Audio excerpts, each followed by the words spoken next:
Hi guys, this is Melissa Cagle. Welcome to my PowerPoint of the history of Social Circle Middle School. This is my first year teaching at Social Circle Middle School, so it was kind of interesting to find out some of the history and background of a school that I recently began at. Excuse me videoing in my room. I don't want a chance waking up my kids, so I'm trying to be quiet and trying to do it in here so I don't disturb anybody. But let's get started.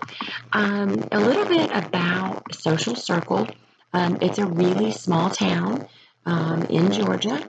It's got about 4,500 people. One of the cool things that I found out is that obviously we've got some old historic homes, we have an industrial area, we have a solar energy farm, and a new Facebook data center is being built right at the edge of Social Circle. So kind of some cool things going on in our town. And I say that so that you know sort of what kind of goes on in our town. There's not a lot. It's a small town with not a lot of restaurants, but it does have a good little downtown area, and it's really cute. So it kind of feels like everybody knows everybody, but obviously with 4,500 people, that's not quite the case. But that's certainly the way it feels when you're in town. Everybody kind of waves at everybody and oh hey, that kind of thing. So on Fridays, sports are pretty important in Social Circle. On Friday nights, we spend a lot of our Friday and Saturday, we spend a lot of our time going to sporting events, especially for the high school. So I did include some of that in my PowerPoint so that you guys can see that. We have a new stadium that's at the middle high school. My middle school is attached to the high school, so you guys can see when I show you the picture of the building, which I'll do now. So the middle and high school share a building, and all the schools in town are named after the city, Social Circle, but legend has it, which I found this to be kind of interesting, was that the city was named after old travelers that it's kind of, I guess the town was like at a crossroad between like Atlanta and Athens, or getting from one place to another. And in the middle of this village, back before Social Circle was incorporated, people would gather around the well to get water, to water their horses, all that stuff. And a traveler commented, just the way everybody gathered around, that it certainly was a social circle. So that's how the town got its name. Therefore, that's how the schools got all the names. So within the school system, it's a city school. So there's Social Circle Primary, that has pre-K through second. The elementary school that has third grade through fifth grade, the middle school, which is where I teach, which is sixth through eighth grade, and then the high school, of course, ninth through 12th. At my school, we also do a program that's called Foothills Charter School, and it's for people that can no longer attend a regular high school through the day, come and attend at night.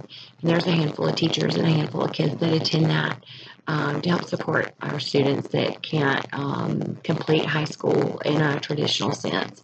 So the middle school and high school are very connected. We share an office, we share a library, we share the lunchroom, so we share all that stuff with the high school. So, which is neat because we get to, and we also share all the sporting venues, the football fields and all that stuff. So when my middle schoolers play football on Wednesdays, we go to the big stadium in our town and play, which is pretty great for our middle school students. So moving on to talk about the sports. There are tons of sports teams and sporting events for kids. There's swimming, track, baseball, softball, wrestling, football. Kids that aren't into sports can do band. And I'm sure I'm leaving some of the different things out. And then there's at the middle and high school, we offer all of those things. So they even have the swim team and band. They can do marching band even in the middle school, which I think is really great for our kids. Social circle schools were founded in the early 1900s, and so I was trying to find some interesting events that happened around that time. And I thought it was kind of cool that crayons were invented or were introduced to the public in the early 1900s. And also the baseball World Series began in the early 1900s. So I decided to include those. So I included another slide of some of the older buildings that used to house the schools in Social Circle. On my next slide, I've got the grammar and high school buildings in Social Circle. It was around the 1940s. I couldn't find any pictures of the really early days. There are a few with some kids in them, so you'll see a glimpse of the building then.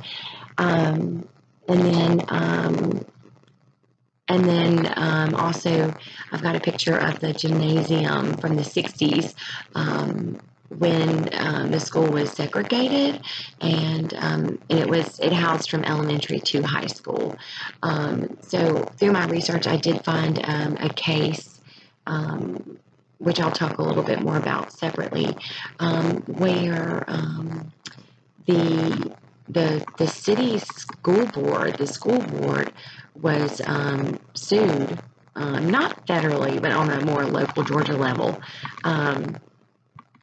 by some folks that thought that there was some racial issues going on in the town. So I put that link on there under references. So it just, from what I could gather from reading over the court documents, Walton County Public Schools and Social Circle Board of Education, there was something going on where people were protesting the way the schools were not put together before they were desegregated. So there was some protesting going on. Actually, the police got involved. So in the court, in the case that I put on there, they sued all the school systems, the police. So everybody teachers were even involved. And just because parents and people were unhappy with the way their kids were being treated in the segregated schools. So I included some of that. And then I've got another, the next slide is a picture of some of the oldest one I could find was a picture of a first grade class in the early 1910s, and all of the pupils were boys and girls, and they were all white. The school teacher is very dressed, very proper, sort of in the Victorian ages. Also found another picture of some 6th and 7th grade classes from the early 1920s, and they look I couldn't see the teacher as well in that picture, so you can't really tell that how she looks, but I'm sure she's dressed every bit as properly as the other lady was. I also included, I thought it was kind of cool in the late 1920s. There was even a high school girls basketball team, so I included a picture of those ladies also. The demographics of Social Circle Middle School are about 73% white and about 27% minority. Our school has a total of about 425 students, and about 43% of those students are on free and reduced lunch. zone wise, all of the kids that attend that are within the social circle city limits can attend social circle schools, and then we also we're zoned in for a town called Jersey, which is nearby. We call that one Zone 5. So people in that town have a one-time election they can make and say, I either want to attend Walton County schools or I want to attend Social Circle City schools. So they get one choice when their kid enters kindergarten. They can't like keep switching back and forth. So those kids can come to Social Circle schools and our buses pick them up and everything.